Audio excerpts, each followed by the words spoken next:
This some conference will now be recorded. so some structure needed to be in the place.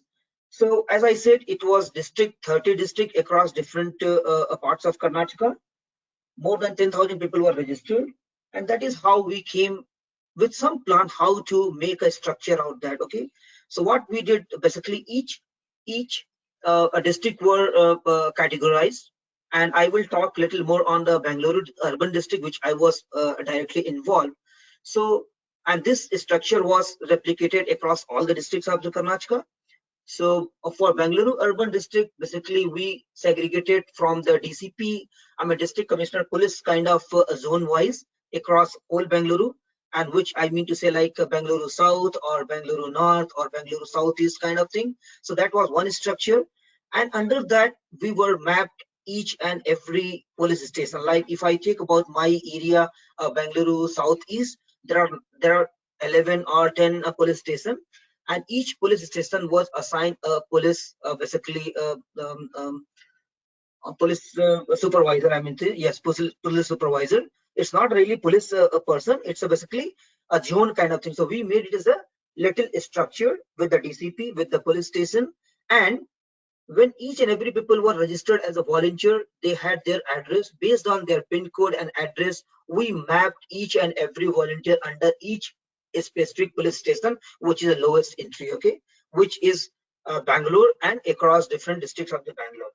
So since it was a mammoth work, we had so many applications. So we wanted to put some structure in a place. And then we had a lot of IT people were the part of the same group, and they pulled in, and we started working on a different kind of MIEs, different kind of reports, just to make sure that people are properly placed in their own police station, a different district, different DCP, and those things are basically structure was placed, and we are people on the ground. Okay, so and then all other admin thing came, like people were given the different kit and ID card and all those things, which normally we everybody does that, right? So that was the structure. And since it was a structure and there was a lot of other work which has to be done, so one single person cannot do, so entire corporate led structure was created. Like when I say corporate led structure, it was like a different vertical, the HR vertical and the IT and social media vertical, and people like administrative who is basically working with the police on the ground, and a vertical, I may not recall all the name of the vertical, but the functions, like some of the people who are directly working with the government officials. So those verticals were created, and they were all reporting up to a personal secretary of the IPR at that time. And everybody is working like a corporate structure, and they were owning their roles and responsibility. It was just like the way we work in corporate. So this structure was there, and I was directly involved in one of the thing when we started working on the making the segregation of the volunteers, the things. So I was directly involved with the MIS at the backend kind of team as an admin group. And then later when we started working on the other vertical, then there was a app was actually website was launched, covid19.karnataka.gov.in, and that was also I was involved initially, and based on the other things, other volunteers. So those were the basically a structure. And as we know, when the lockdown started, a lot of people nobody would have expected how they are going to, deal with their own life, and things are all stopped, and people are not going to go out and all those things except for essentials. So all those work, like what generally we do, the entire Sanika program, the actual rules and responsibility, I can just talk on a few, like to provide the right data to the people, to the end user, like you and me, and to bust the fake news, because the fake news spreads faster than even corona, as we normally say, right? So fake news, and that can lead many and unknown disaster kind of thing. So the fake news buster, and the different kind of policies, rules or regulation which is being made by government of India, and also which is applicable for the different states, and states themselves are making a different SOPs, rules, which should be known to the people in a seamless manner. People should able to understand and take advantage of that. That was one of the requirement. And the information which it comes from government of India to cascade to the end user, to all the people in a state. And one important thing what we found, that there is a food request. A food means people stopped working, they are not being able to get their salary and other things. There are so many daily wage worker. So there was a requirement for providing the food to the migrant labor or the people who are below the poverty line or staying in the like slums and other area. And what as a Sainika program we did, we found out many corporates, we found out many restaurants, we found out many big chains. They were willing to volunteer for their space, for the food facility. They cook the food, and we knew where it has to go because all the volunteer has got the data where all this the food has to go.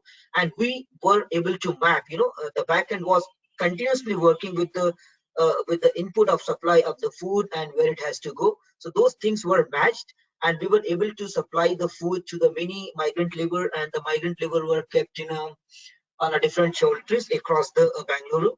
So that was one of the main focus, which took a lot of time for all the volunteers. And as you know, when everything was on a lockdown, medicine requirement for some of the people who is basically having a high blood pressure, sugar, senior citizen across the different parts of the Bangalore and even Karnataka. So it was all being coordinated by our Sainikas, and and I will talk how it worked in a few minutes from now. So these were the one of the thing, and of course, creating the awareness about the social distancing, breaking the chain, and creating a different kind of infographics to tell about the people through our website and otherwise, and those kind of things. Right? And we also came to know during discussion that a lot of people are feeling anxiety about the lockdown. Many of us would not have even thought of about this kind of lockdown.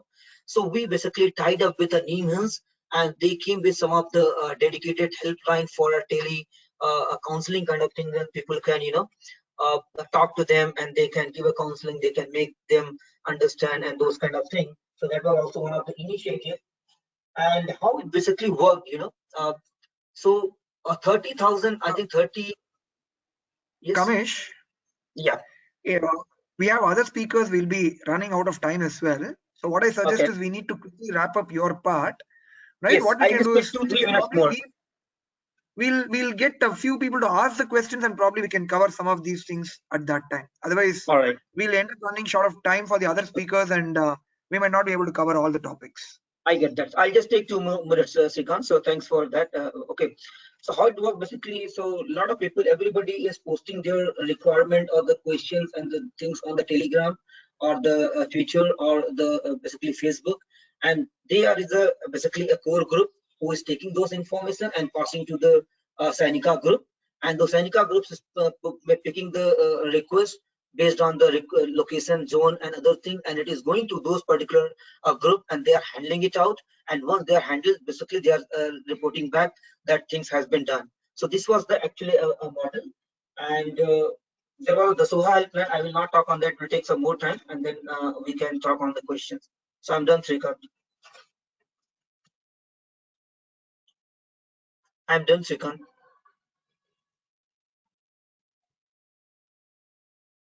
Hello, Srikanth. Do you able to hear me?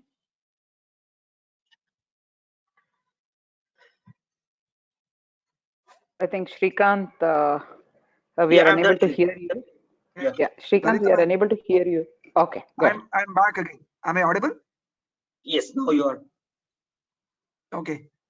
I'm done, Great. Srikanth. Hey, Thank you. great. Thanks a lot, Kamesh. Thanks for that very detailed update on how the Sainikas, the Corona warriors, worked along with the state government to provide awareness, to improve the knowledge among people, and also in matching the relief work that had to happen. This is a classic case of how the government can work along with the citizens to manage a situation like this. So credit where it is due. I think the work done by Captain Manivannan, along with the Labour Yes. Department and the government of Karnataka, along with the citizens, was fabulous. And very heartening to note that almost 10,000 people were part of this program, and taking part in all the efforts. In the same way, I think I would say that the work done by BBMP at the central level as well, in terms of setting up those COVID war rooms, and some of the initiatives they were taking up at the central level, definitely warrants applause and accolades. I think overall, Karnataka and Bengaluru in specific, we've been able to keep the overall situation broadly under control without too much of an impact. So I think that's definitely good, and it has to be recognized from that perspective. But having said that, Kamesh, one thing that was very interesting for me is you talked about 10,000 people having to volunteer.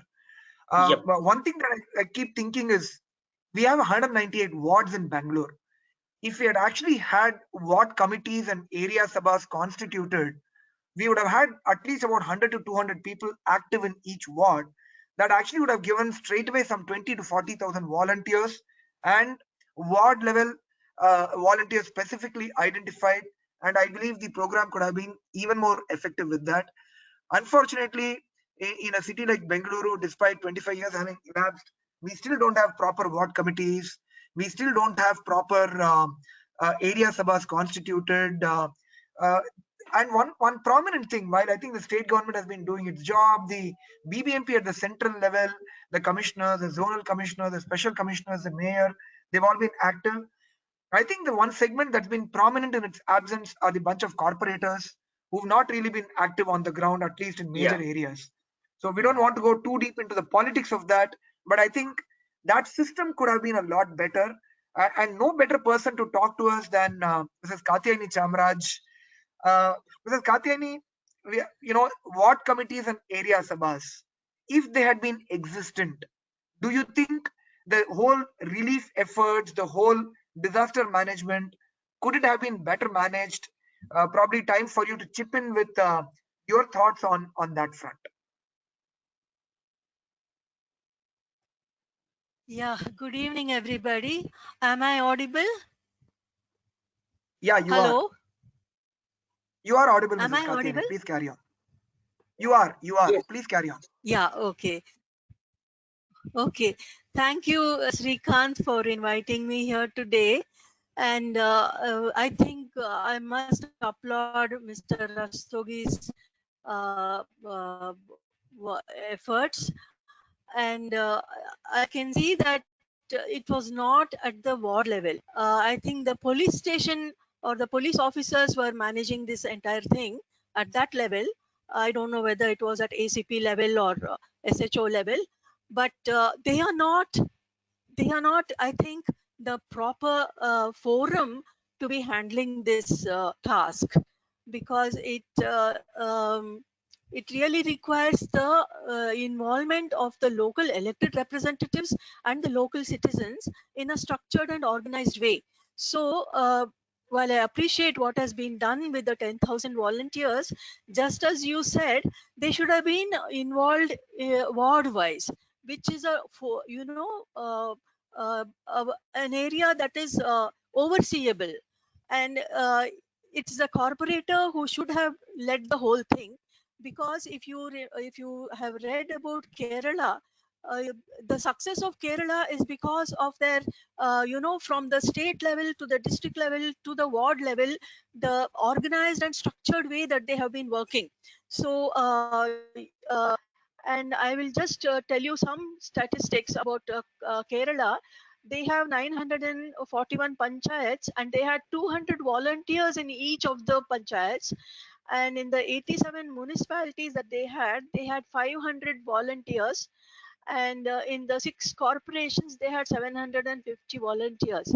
And not only at the ward level, they had sub ward level committees, which are equivalent to our area sabhas, which unfortunately the state government has not notified at all in our cities, though the law was passed in 2011. So area sabhas uh, should have been notified with about 1,000 or 1,200 voters, so that it is a overseeable area. And in fact, in Kerala, the sub ward level committees were overseeing just 200 households, and their task was to monitor every person who has been quarantined, to make sure that they are that the contacts that they have are healthy, or if they are if they have got the corona, then they have to be quarantined and so on. So they are able to monitor the entire thing and also make sure that all services are delivered at the doorstep. Food and fruits, vegetables, everything is delivered at the doorstep so that nobody needs to come out. So that is how Kerala has been successful. And if only our area sabhas had been notified, and if only our ward committees had been activated, we could have also had a very good system. And actually, though Mr. Rastogi has given us a very nice tour of the volunteer work that was going on, actually, the People's Union for Civil Liberties, they filed several public interest litigations in the High Court, and the High Court kept questioning where is the organized and systematic structure for identifying the migrants also, because if you know, even Mr. Manivannan does not have a complete database of who is the migrant worker, and at the ward level also there is no database of who is the migrant worker. And recently I read an article by Ms. Renuka Vishwanathan where she has identified certain pockets in an area which were unidentified by the officials and who had not received any kind of service. So the High Court also kept questioning the lack of this structure within BBMP to identify everybody, especially the homeless people and the migrant people. And uh, actually, the BBMP never activated the ward disaster management cells that are mandated under the ward committee rules. So the ward committee rules clearly say that there has to be a ward disaster management cell. And so until Civic pointed it out to the BBMP commissioner and to the chief secretary, they were not even bothered about that. So when our emails to the commissioner and the chief secretary were not responded to, we wrote to the High Court and we said these structures should have been there. Then the task of identifying the migrants and the homeless people would have been easy. And surprisingly, the court took up our email and asked the BBMP to respond to it. So then only the BBMP issued a circular on the 26th of April, or was it March? Yes, 26th of March. No, I'm sorry, it was April, and constituted the ward disaster management cells. So, as you know, the ward committee is consist of, yeah. Yeah. Yes. No, thank you so much. I think on that ward disaster management committees, I would like probably Ankit to sort of step in on that. But I think one of the key points that you mentioned and where Kerala really did very well is in terms of having a decentralized structure right at the panchayat and the ward level, which unfortunately in Bangalore and in large parts of Karnataka has been missing in action. Largely, if you were to look at the provisions and groceries and food that were distributed to the various needy sections of the society, and subsequently the relocation of the migrant labor, and as you said, having a proper database, a lot has been left to be desired. A lot of people have gone through misery right here in Bangalore. Thankfully, there are a lot of citizens and citizen groups who have been active and who have been contributing, and that actually has played a very, very important role in managing the situation better.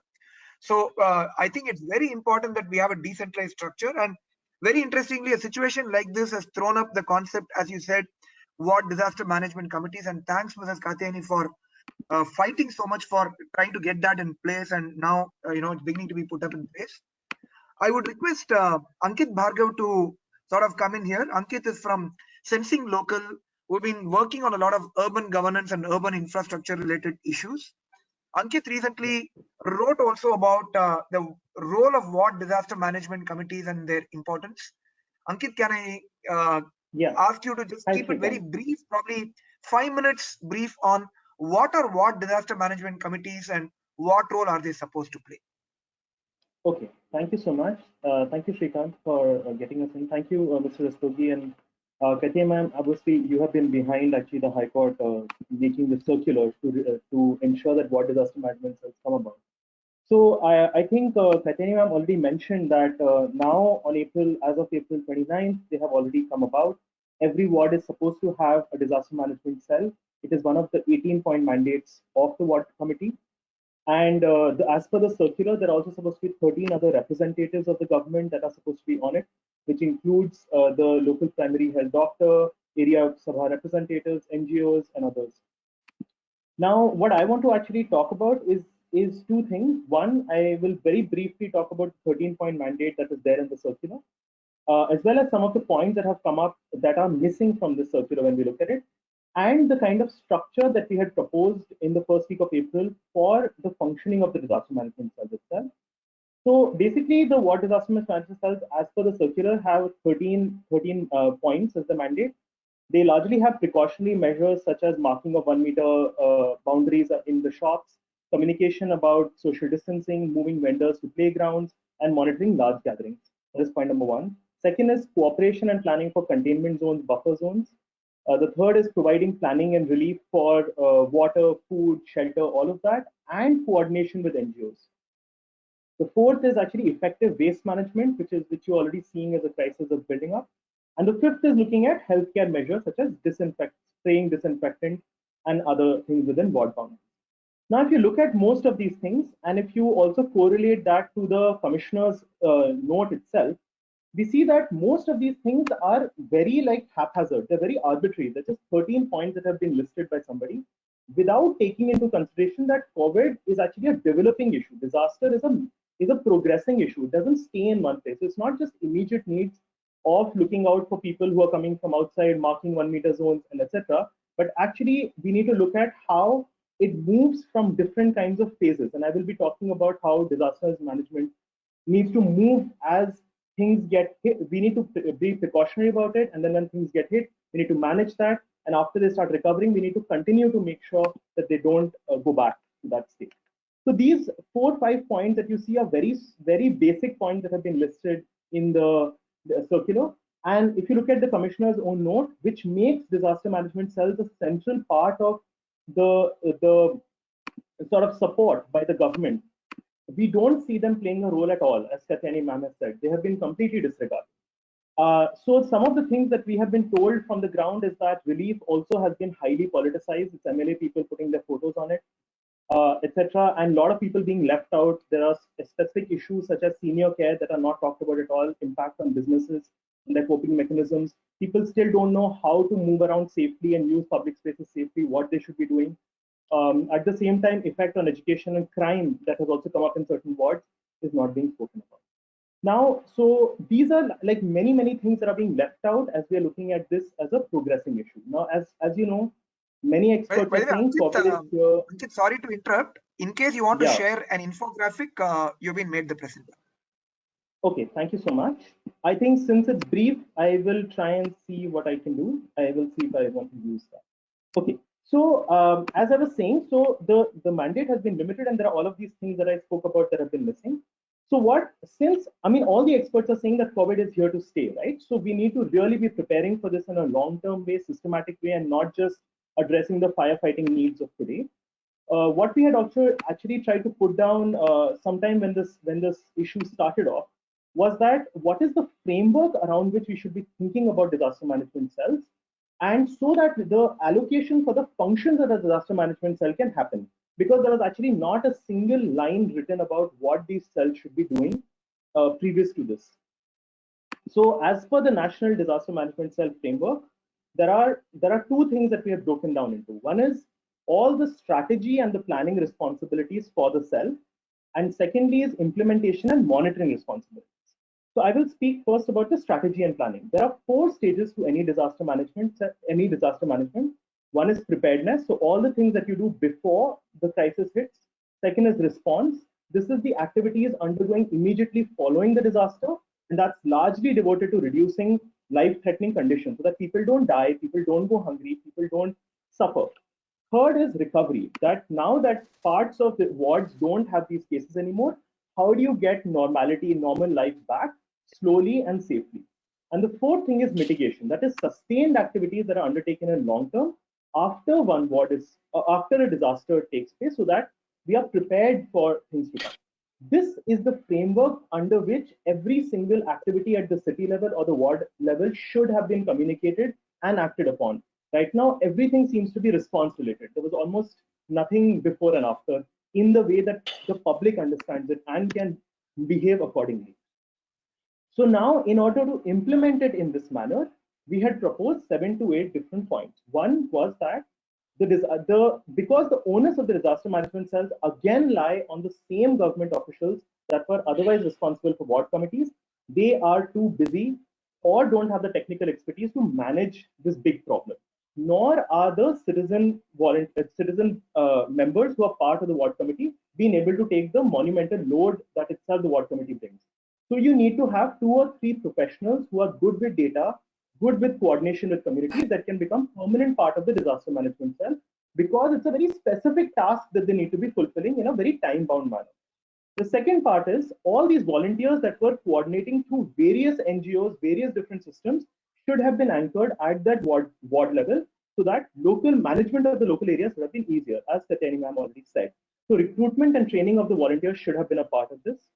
Third point is coordination. The BBMP war room, coordination of the BBMP war room, local hospitals, police stations, emergency services should have been what disaster management cell needs to be the single point contact for any concerns at the ward level, and not the police station, because there's certain kinds of ethos that comes with that versus the democratic system that we have. The fourth is collation and validation of all the on-ground requirements. Now, whether it's about tracking spreading of coronavirus patients, it's quarantine areas or streets that are quarantined around you, tracking of food supply pipelines, location of vulnerable people, whether it's migrants, old people, or people with health ailments, as well as timing and availability of essential services. There are many people around us who are telling us they don't even know what hospitals to go to, which doctors to go to if they fall sick. The fifth point is around information and communication. Now, the point has been spoken about that there's a lot of misinformation, but actually, if there was actually a local point of information dissemination, that would have been so much more of a reliable system to depend on, rather than all of these WhatsApp systems that go around, right? The fifth point is actually around channelizing local funding and schemes. Ward committees already have a mandate through the idea of management of beneficiary schemes and the idea of anchoring local funding. So already they have a mandate that they need to identify local people that need to receive the beneficiary schemes.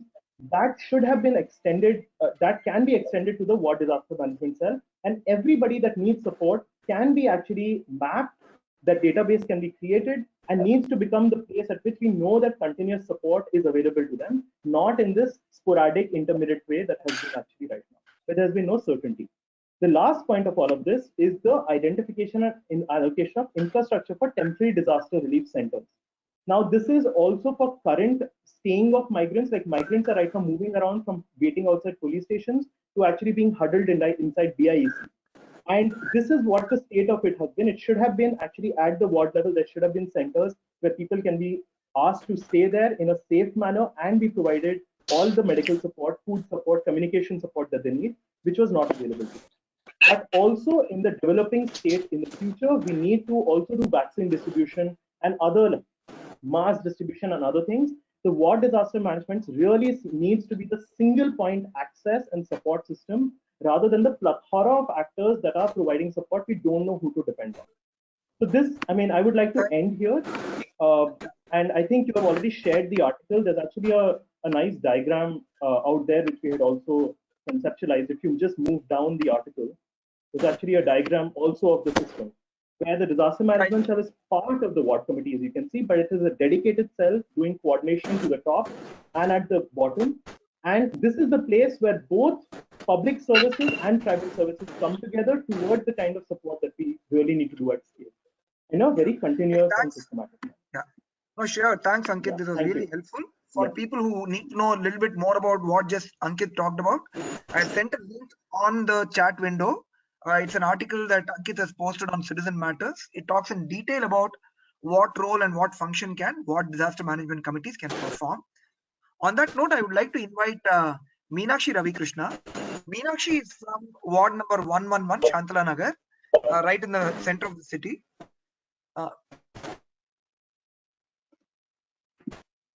Hello. Just 1 minute. Can I request everybody to go on mute, please? Yeah.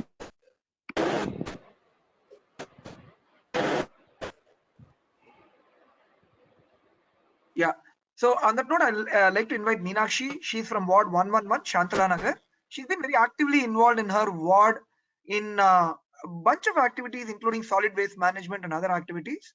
But of late, she's been trying to get a few activities on corona relief and related areas in her ward. I'm not sure whether a ward disaster management committee was formally constituted in that ward, but I think there are some aspects of that that were done in that ward. Meenakshi, over to you for you to share your experiences from that ward. Okay. Hi everyone, this is Meenakshi here. So first I would like to say that what has happened and which made me go and approach my Joint Commissioner East for formation of Disaster Management Committee. Before that, I would like to thank Mr. Shrikant for giving me an opportunity to share this experience. And at the same time, I would like to first of all thank Ms. Katyayani and Civic for bringing this Disaster Management Committee alive. Initially, when this corona thing happened, the milk distribution at ward level happened, and it was completely politicized, and it wasn't going to the right set of people. That's when we thought like we should do something, and at the same time this distribution of ration kits was announced. So immediately I approached JC, and we just spoke to her, and we said like, okay, fine, you're doing it, why don't you take the help of ward committee members for doing this, so that like you don't get into the trouble of politicians or like all these people coming into picture for distribution of ration kits. So that's when we identified at the ground level, identified the migrant laborers like going around the ward and getting their information. So they wanted Aadhaar card numbers and the location of the migrant laborers where construction work is happening. So where we went there, we collected the information, we made sure that it was there in the thing. So before that, this disaster management committee is to be constituted by with the order of the Joint Commissioner of BBMP.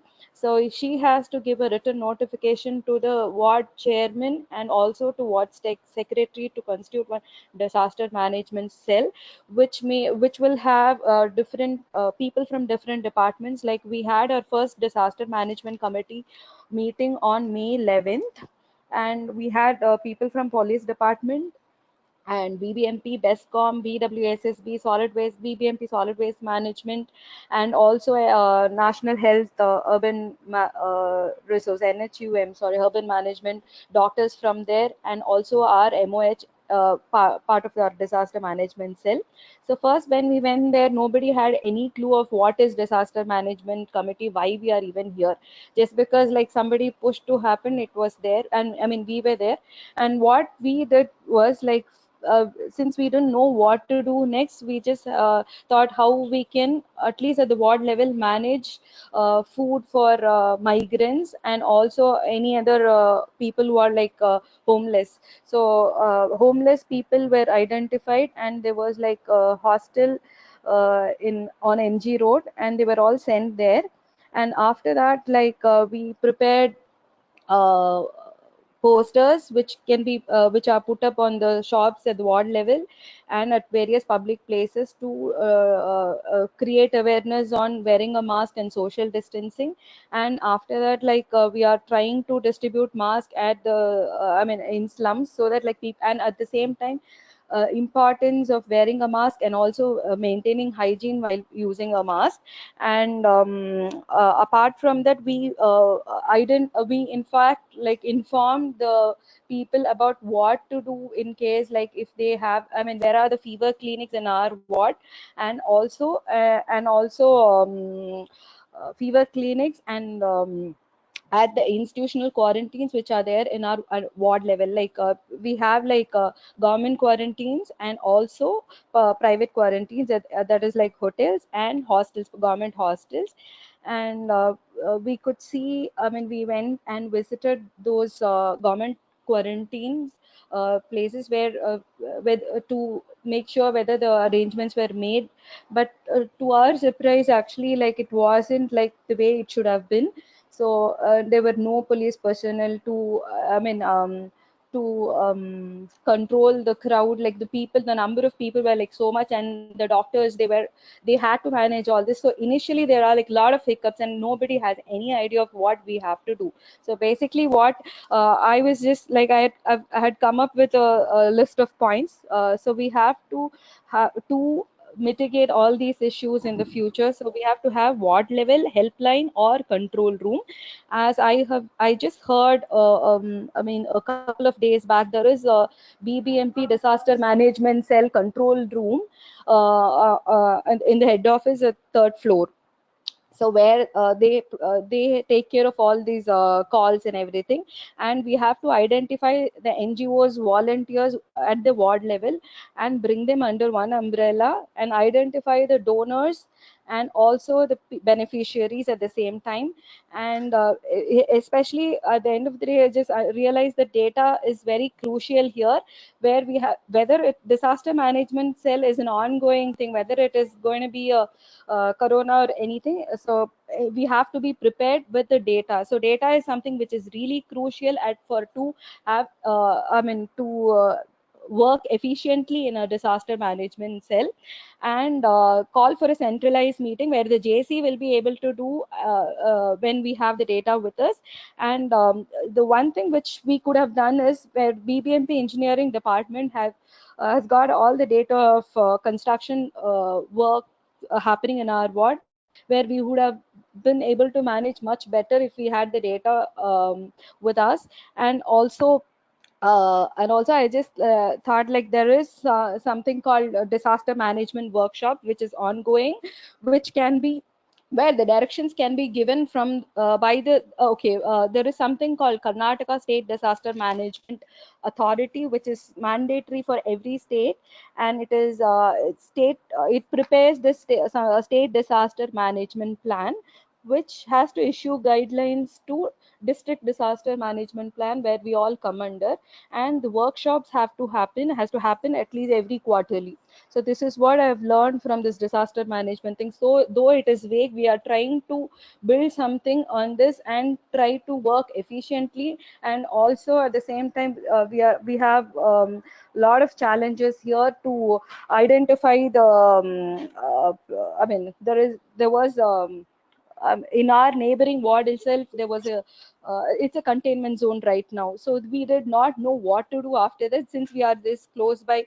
So what is the next step of action, we are not like really sure of. So all I thought was, maybe if all of us can just contribute to some kind of SOP which can be prepared for officials, departments, and also for the RWs and ward committee members, that would be really great going forward to handle this disaster. Thanks so much. Thank you, Meenakshi. Yeah. Really appreciate. I think many citizens and many groups have been actively working on the ground, and I think that support has been extremely crucial in managing the situation to some extent. Having said that, I think it's very clear that if things had been a little bit more structured and more systematic, I think the impact of all the relief work and the impact of whatever needed to be delivered on the ground would have been so much more significant. Having said that, let's appreciate the government of Karnataka and BBMP, particularly at the central level, for all the efforts that they put in. I think it's commendable work that they did at the center. Unfortunately, in terms of transmission at the ground level, there have been a lot of lacunae, primarily because of the lack of the structured approach, including ward committees, area sabhas, disaster management committees, etc. I think the key lesson for all of us is that, and for us, it's just not about this disaster management, whether it's an epidemic or a pandemic. It's simple distribution of the PDS system, direct benefits transfer, or just about making sure that the needy sections of the society know of what their rights are. I think decentralization is the way to go. But as Meenakshi rightly said, it's important that we create proper SOPs at the central level. We create proper knowledge at the central level. It will become very effective if that knowledge can be easily disseminated through existing structures that are available at the ward and area levels. Speaking for myself, I think that is the biggest learning from this whole episode that has happened and is continuing to happen. Hope we all can learn our lessons from this. Hope we all can improve further upon whatever has happened, and God forbid, we should not be having any more such epidemics. First, we have to get rid of this. But whatever situation we are faced with in the future, the more prepared we are, the more planning we are able to do, I think the better will be the effect on the ground in terms of managing the situation. So thank you, Kamesh, Katyayani, Ankit, and Meenakshi for sharing your experiences, for sharing all the knowledge that you did. We'll move on to the Q&A. I know that we don't have too much of time left, but we started about 5 to 10 minutes late. So we will have another 10-15 minutes for Q&A. Let me take the first question that I've seen on the chat window from Rekha. Rekha's question, I think she has asked two questions. One question she has asked, what is the type of funding allocated to the wards from April 26 when these ward disaster management committees were notified, and what is covered? And she's saying that groups and individuals, they have been providing food packets through police stations, etc. If we know what funding is allocated for uh, uh, official purposes, it will help manage the situation better. Any response on that from either Katyayani Chamaraj or Meenakshi or Ankit on this? Do you have an idea about what kind of funding has been allocated? On the ground, I can say that when we asked for all these resources, we were just, we were told that there are no funds in disaster management committee. This is what was the picture, and we had to do it out of our own, RWA support. We have to create all the posters or whatever. So this was what the ground reality. That's the ground reality. Mrs. Katyayani, what is the official position on that? Yeah, the rules are so sketchy. Like Ankit mentioned, there's just one line there that the ward disaster management cell should be set up, and there's nothing more about it. And we know that even for ward committees, they have not allocated any untied fund with which they can do whatever they want to do. So the whole point is that the ration kits are coming from somewhere. BBMP must be giving that from a central level, and the local people are only supposed to be distributing that. No cash or no money is being allotted for doing things that we think are necessary at the local level. So the whole point I also wanted to make was that there's total lack of transparency about how many kits are coming and where are they getting distributed, and the many corporators are taking it as their individual kind of thing. And in one ward in Nagawara, until the ward committee member demanded to know how many kits have come and where are you distributing them, there was total lack of information. So one of the main things why we need the ward disaster management cell is that to bring in transparency about what the corporators are doing and to put checks and balances on them, because even in Nagawara, I am told that the kits are being distributed in a partisan way, that some people are being left out because of their religion or because of their caste or because they are not voters. In fact, in my ward, I was told that the councillor is saying we will not give ration kits in one particular area because they did not vote for him. And in another area, actually, one deputy CM himself said that we will not give those people because they are outsiders, they are not Kannadigas. So this kind of partisan way the kits are being used, and so it is very necessary for the ward committee members to put a check and to oversee what is really happening. And I agree with Meenakshi, and I had also written to the High Court that what we first of all need is a database so that we can make out who is being left out and who is being favored. And also, the second point I had pointed out was that we need a ward level helpline, and any citizen who finds that somebody has been left out can add those names and say that these people have been left out. So, but those two things were not taken up by the High Court, maybe because they thought it's an executive issue and they don't want to interfere. But we had written about it to the chief secretary and to the welfare committee that is there under the disaster management authority. So we are happy that Mr. Manivannan took note of that, and he ordered that a survey should be conducted. So he has ordered that first of all the construction workers should be surveyed, and later on everybody else also should be surveyed, that is the workers. So we were able to achieve those two things, but until the citizens demand, like Meenakshi and like the Mr. Ibrahim in Nagawara, things are not moving at all. And until you I ask think for there's a the lesson in it for, information, yeah, yeah. So yeah. it's Mrs. very Katin, I think there's a necessary. lesson in it for all of us, right? We all need Yes, to be diligent and active in our respective wards and make sure that we ask questions and demand yes, transparency from all the corporators, because ultimately Yes. the excuses that come that we do not have access to material or we do not have funds, etc., ultimately these are blatant lies.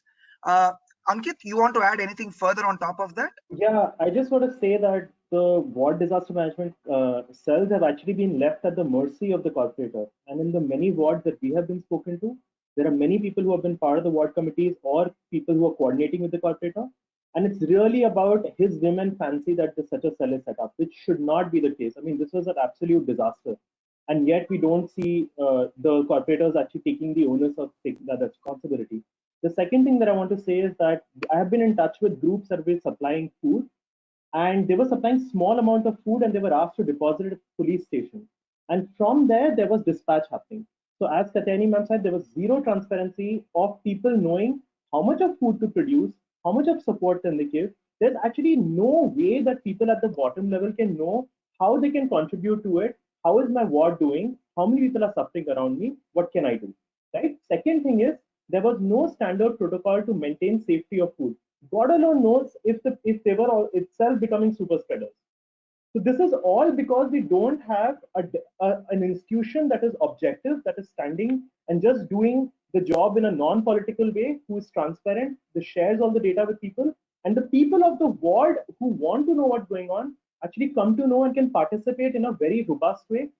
All of that has been missed. The whole opportunity has been missed. Yeah. Thanks all of you for sharing that.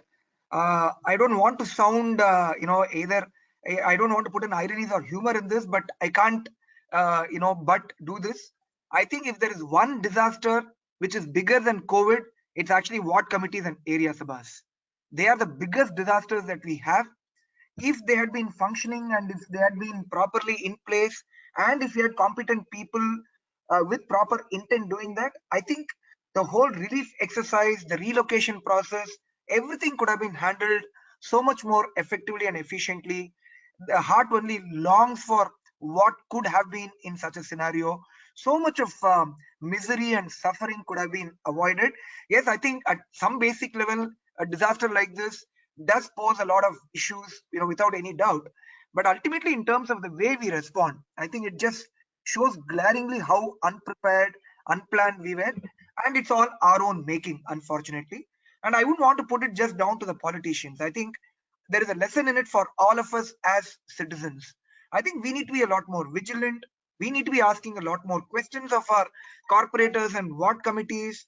We need to demand their presence on the ground in situations like these.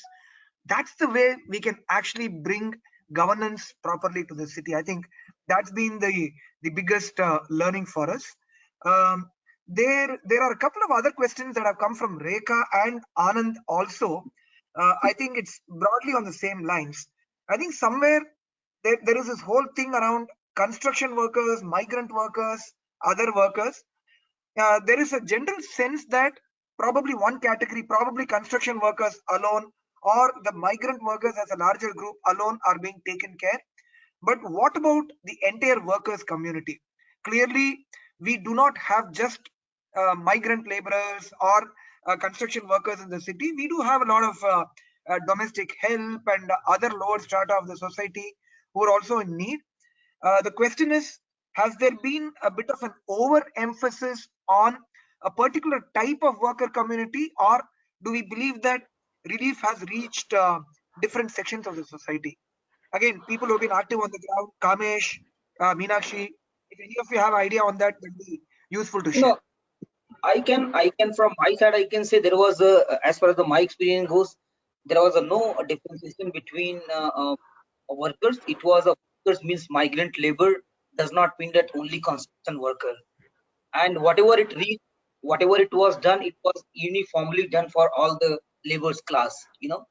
Nothing specific for the construction worker. I could say, Srikanth. See, Okay, actually, that's good to hear. yeah. Yeah, Meenakshi? So actually, what has happened? So we could see many NGOs coming up with food and ration and everything, but like there were like a lot of missing elements. Like they were like serving the same people, same set of people again and again, just because they live in a low, poverty area. That is how it has been. There are people who are like lower middle class who also needed the same kind of help, but they weren't able to come out, and also these people weren't able to identify those people also. So this is like something which is really really tough to identify. Even now there are people who stay in an apartment where they are not able to manage their day-to-day living just because they don't have a job or anything. So she has rightly pointed out about the people who have been missed out, and this is what I was talking about when I mentioned about database, where we have to have a set of people who are from the unorganized sector, where we have all when we have all these information, it will be very easy for us to serve them in future. Serve in the sense like all these NGOs, instead of doing repeatedly to the same people, we can all come under one umbrella, and distribute ourselves into different areas and to different set of people. That could have been done. Yeah. But I think May one I thing just that's clear is that I don't. Yeah, sorry, Mrs. Katyani. Yeah. should I come in? Yes, please. Yeah. Do you have anything to add on the topic of migrant laborers versus other type of laborers? No, I just wanted to say that many NGOs were trying to do good work, but they found that when they went to distribute the food, those particular groups had already got the food, and a lot of it was going waste because it was cooked food, and they could not give it to them because they had already eaten. So unless you coordinate in the disaster management cell, assign areas to each NGO, so that there is no duplication of work, and or that some are left out and some are overfed. That kind of thing could be avoided if there is total coordination within the disaster management cell. And I think many NGOs were working without this kind of coordination, and a lot of waste also was happening. And also one more thing, recently Ms. Shalini Rajneesh had a webinar where she spoke about all the grievance redressal systems that are there functioning. And she, in fact, mentioned that there are so many helplines that people are getting confused. And she said because they are all centralized uh, at the central level, state level, there is an overload, and those helplines were breaking down. So that is why it was so important to have a ward level helpline, so that it is an overseeable area and the demand would not be so much. So I just want to mention that there was a group called Now Bharatiyaru who did a complete survey of what services are reaching the people and what is not reaching. And they also spoke about how these helplines were inaccessible or unreachable, and how a lot of people were getting left out. So I think if Yeah. if Okay. everything had reached the migrants, they wouldn't have started walking, thousands of kilometers, unless you're terribly hungry and starving. You would not undertake a journey like that. So Yeah. the fact No, that absolutely. lakhs of people are Yeah. there on the streets, on the highways, trying to go home 1,000 kilometers shows that.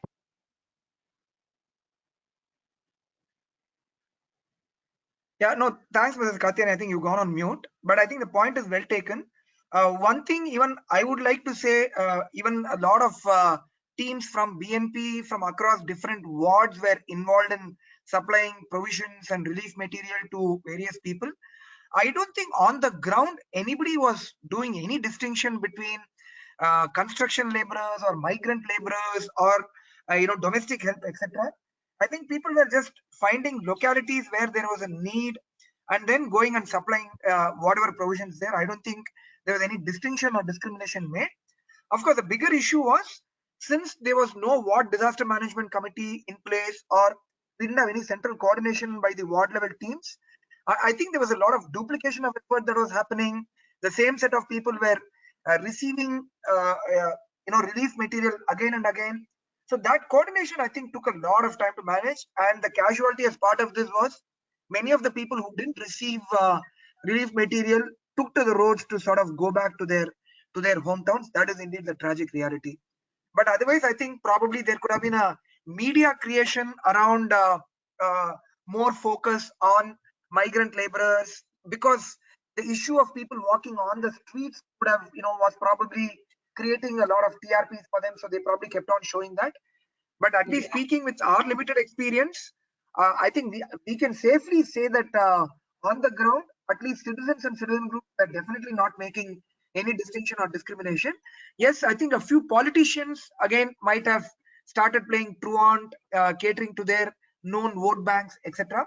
Leaving aside those sporadic instances, I would say largely relief was uniformly distributed.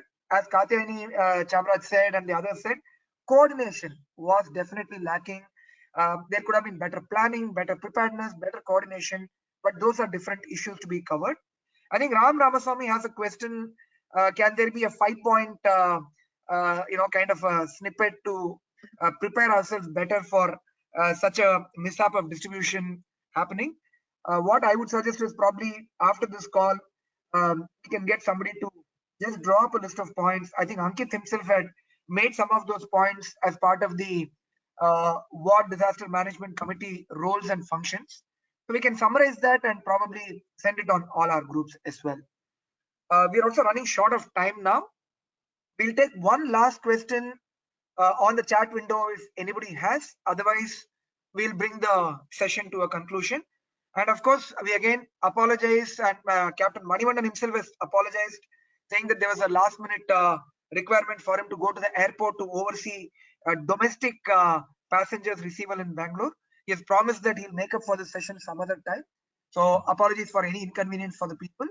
I hope the session was useful from the perspective that people have understood what disaster management committees are all about, what are their roles and functions, why is it important to decentralize, and even if we have a good functioning central system, relief work and disaster relief work can be effective only if it is decentralized, and all of these things are passed on to the local, whether it's a local helpline, whether it's what committee is taking charge, creating a proper database of migrant workers, domestic workers, construction workers, and knowing where the need is, wherever required. Yes, coordinate with NGOs, but do the coordination properly.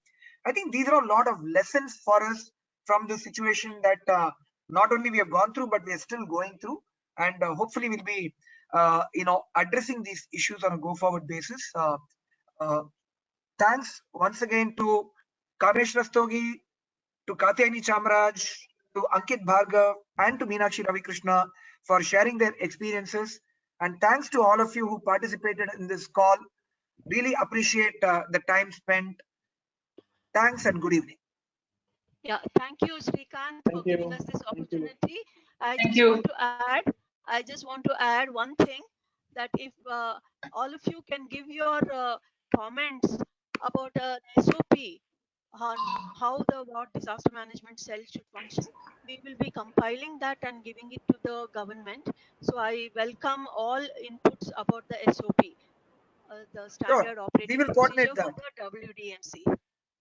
Yeah. So thanks for that. We will send a message to our groups and we'll try to compile and send it back. Where do we put the suggestions, please? I'll just put it on the chat. My email ID. Thank you so much.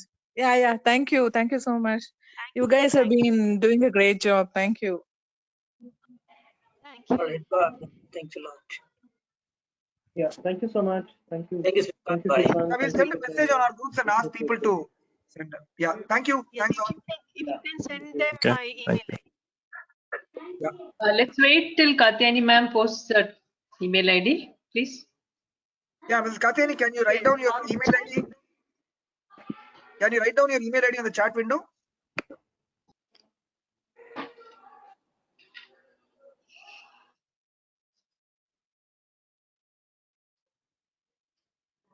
I think I have it. Let me write it down.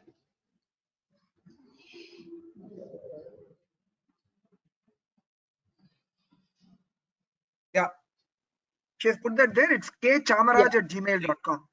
Yeah, So sorry. on SOPs of what disaster management committees, please do send a mail to Katyani Chamaraj at kchamaraj@gmail.com. And she can consolidate all that and then take it back to the authorities and the High Court if required.